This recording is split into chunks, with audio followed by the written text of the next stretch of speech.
Yeah, well, thanks for having me. It's great to be here. Great to be with this collective here. I think you'll see a thread here. I think with Jim and Anushka, I think we've set up a fairly good kind of placemaking narrative from different aspects. And so for RSM, our roots are really in social interaction, people first. So our values, that's our number one value as a company, but we thread that through every single one of our processes and methodologies and designs. So today I'm going to present a project just down the street from y'all on Commons out kind of west of the Strip. And we'll talk a little bit about kind of new ways of kind of celebrating connections. See if I can get my slides to move forward. Now, hopefully we're on a big pile of dirt slide here. So you'll probably recognize this for anybody who is adept at kind of visualizing this. This is when we started. So we started with a developer called Matter Real Estate. And Matter's out of San Diego and Las Vegas. And we started kind of what I'm really going to kind of talk about on this journey is really the importance of a few things.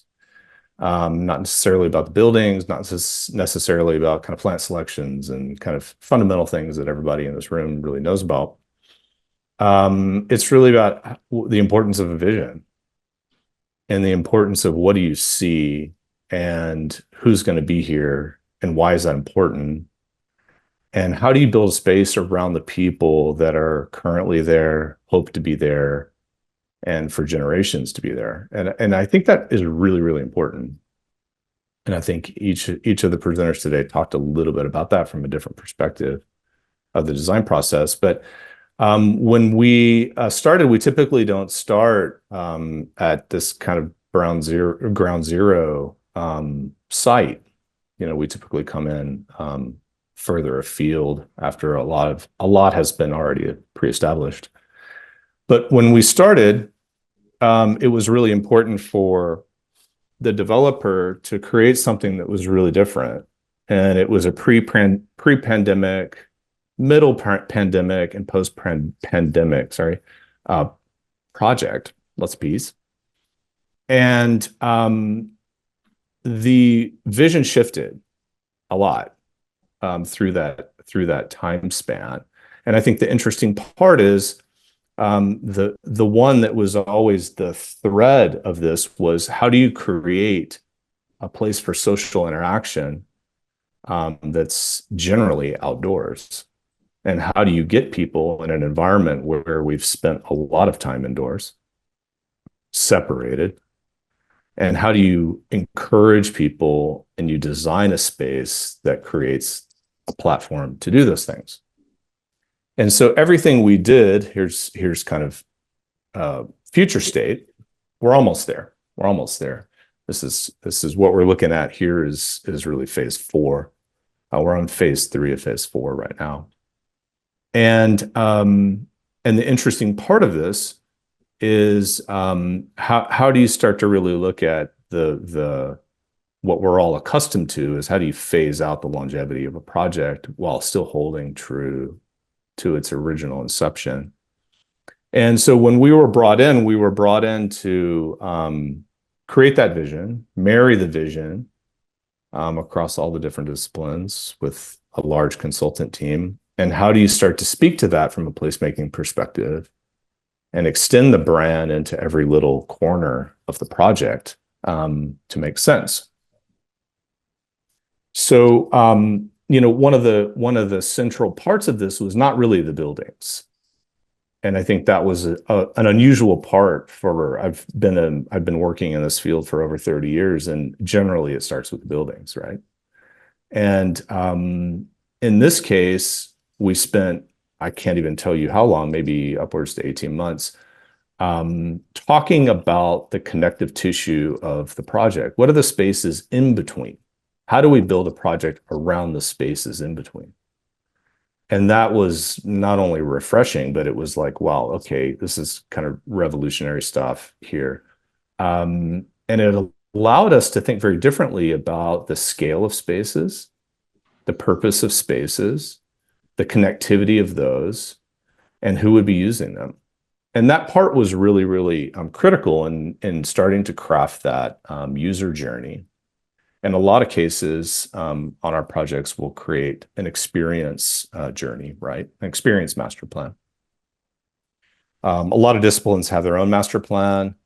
Ours is experience, right? So how do you overlay the planning narrative and planning master plan, lighting master plan, technology master plan, whatever. So that idea of layering that story to be able to focus on what's important to the people that will be here at different times and different functions, different celebrations, different moments of their day and their year. And so that journey was really, really important. So we had an exhaustive process with a lot of different smart people in the room to talk about the different users. This is not necessarily a beautiful slide, but it functions, it tells the story of how do you start to imagine the journey of individuals and what kind of space do we want to create for them? What kind of offerings, what kind of leasing, what kind of shade, what kind of sun, what kind of moments of interaction, chance interaction, planned interaction. That how do you start to build these narratives and overlay and weave them? And then that's how you create a space, right? So you create a typology of space behind the experience that you're trying to create for someone. Architecturally, it's interesting. Jim talked a lot about this too. And there's, thousands of years of how do you create amazing, amazing architecture in hospitable climates, right? And we worked with Gensler on this. They designed every stitch of this project from the vertical part of the project.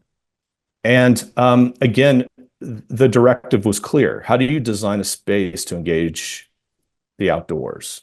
There's a lot of qualities of space. Hopefully, a lot of people in the room have been to this project, and it'll continue to evolve over time. But as you walk through this, I've been to this site, I don't know, 30, 40 times. And every time is different. And every time his day is different, and every interaction is different. And I think the beautiful part of this is how do you encourage the scale of the buildings, the super amenities of the space, the landscape, the water, the art, all of it. We affectionately called it the layer cake, right? And that layer cake was like really important. So every time we would get into a meeting, we had to present it as a layer cake. It was not discipline after discipline in a linear fashion with our ego and our title block, right? It was presented as a collective because that's the way it's going to be built and meaningfully achieved, right?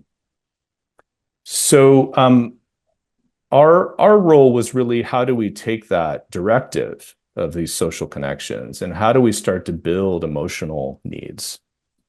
The root of our practice is really principle-centered design, right? So people are at the center of that process. And it's an iterative process where we're really understanding, okay, it's principle-led. What's the directive that we're trying to do here?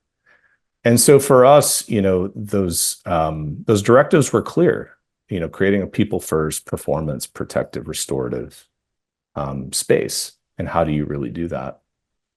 And so we really started to look at, again, all the materiality as you start to go through here, the furniture, the fixturing, the scales of all the different elements. And for us, that process of principle-centered design it's fairly simple. We all are meaningful creatures, right? As we go through space. And the most important part is how do we tap into those? How do we leverage what's important to each one of us?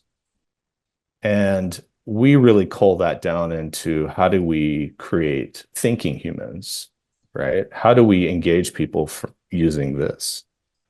How do we activate people? And that's either through programmatic events like Aneshka's showing. That was like amazing. That's like one of the best projects I've seen in like 10 years. But like, how do we activate people? And it's not activating a space. Like you can't throw up a mural and think that's activating. If you look at her photos, there's community activation. People are together. They're doing things together. Connection is important to us. And those are group connections. Those are happenstance connections. Those are chance meetings. Those are forced connections, whatever it is. Those create meaning and moments and memory. And ultimately, spaces honestly should be inspiring. Simple ones, beautiful ones, big ones, doesn't quite matter. So each one of those four really guide the way that we start to break down a space. And that idea of kind of thinking and activating, connecting, inspiring. When we go through those series, like the first one, we really think about thinking, it's the idea of what's the mental connection? How do we do that? Right. And for us, we always ask great questions. We want to make sure that we're asking, begin with the end in mind. Like, what is this space going to be? The typology of this space, right? It's not a plaza. A plaza is just a definition. But what is it going to serve? What is it going to be? And that helps us really understand and create love for that space. The same with activation, the programmatic evolution of every space. We all design spaces. Everyone's sitting on this phone call and in that room. We're all designing spaces, right? Right? Kind of proverbial spaces. But what's the evolution of those? What's the typology of those? What's the poetic nature of those spaces? And how do we kind of bring those to life? And then ultimately, I don't know about you, I want to create spaces that people love. I want them to love it. I want them to have pride, ownership, put their mark on it. We're just creating a platform. Designers don't really know. We have a guess, right? It's not the end all be all. The end all be all is 20 years from now. So how do we leverage and create these spaces where people put their own life into them? That's a great space, right? And then ultimately, people have a sniff test, right? People know authenticity, right? People know it. They see it. They feel it. And that idea of, can they see that this space was developed with integrity? Was it developed with purpose and meaning? And that's really, really, I think, critical. So, our understanding is that people's identity are tied to the spaces they go to, the places they meet, right? That's their identity. That's their tribe. That's where they go. That's their community. And those communities change throughout the day and throughout the week, throughout the years. But that relevance is quite amazing, right? Because honestly, we have an opportunity to design these spaces that people call their own and people live in and grow in. And so our goal as placemaking designers is to, how do we put enough? How do we support that? And sometimes it's very unexpected. Sometimes it's over the top, like pop courts, right? But the subtlety of that is unexpected, right? And so I think we kind of owe these spaces a service. I think Jim talked about kind of the not complexity of space. We have this process called 10 by 10, where we want to have 10 interactions within 10 feet, right? Sounds like a lot, but it's really not. And when you think about every space as you walk through a great street, great shopping street, right, or great place, you'll see way more than 10, right? And it's vibrancy. So we did a lot of things here, and a lot of spaces I think are critical in kind of creating conversation. And the owner, he's a huge music nut too, right? So I had to totally go nerd out on all my music lyrics throughout this whole project. But there's a lot of poetry. There's wayfinding, yes, but minimal. because what we wanted to do was intuitively guide people. So that's why we were brought in very early to say, okay, the guidance of people is not a sign. The guidance of people could be a sign, but it's also an amazing piece of art by someone that's local, that has life and vitality and meaning in that particular space. It could be a building. It could be an incredible tree. It could be anything, right? But we curated that because you want that vitality and that vibrancy and diversity of things. And he was very, very big on this idea of, okay, it has to be more than murals. Murals are kind of like this now catch-all thing, right?